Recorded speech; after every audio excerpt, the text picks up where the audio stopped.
வணக்கம்.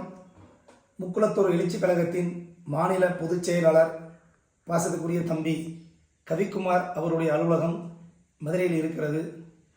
அந்த அலுவலகத்தை 2 மர்ம நபர்கள் முகத்தை மறைத்து கொண்டு இருசக்கர வாகனத்தில் வந்து பெட்ரோல் ஊற்றி எரித்திருக்கிறார்கள். இது வன்மையாக கண்டிக்கத்தக்க செயல்.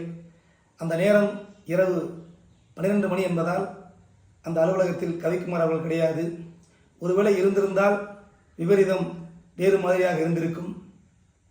அது மட்டுமல்ல, தம்பி கவிக்குமார் அவர்கள் தமிழ் சமூகத்தோடு அனைத்து சாதியினரோடும் இணக்கமாக பழகக்கூடியவர். ரவுடித்தனம், கட்ட பஞ்சாயத்து போன்ற செயல்களில் ஈடுபடாதவர். அப்படிப்பட்ட நல்ல தம்பியுடைய அலுவலகத்தை இது போன்ற கொடிய குற்றவாளிகள் எரித்திருக்கிறார்கள் என்று சொன்னால் அவர்களை தேசிய பாதுகாப்பு சட்டத்திலே காவல்துறை கைது செய்ய வேண்டும். அதே நேரத்தில் கவிக்குமார் அவர்களுக்கும் காவல்துறை பாதுகாப்பை வழங்க வேண்டும் என்று தாய் இயக்கமான தமிழ்நாடு தேவர் பிரிவின் சார்பில் கேட்டுக்கொள்கிறேன். நன்றி, வணக்கம்.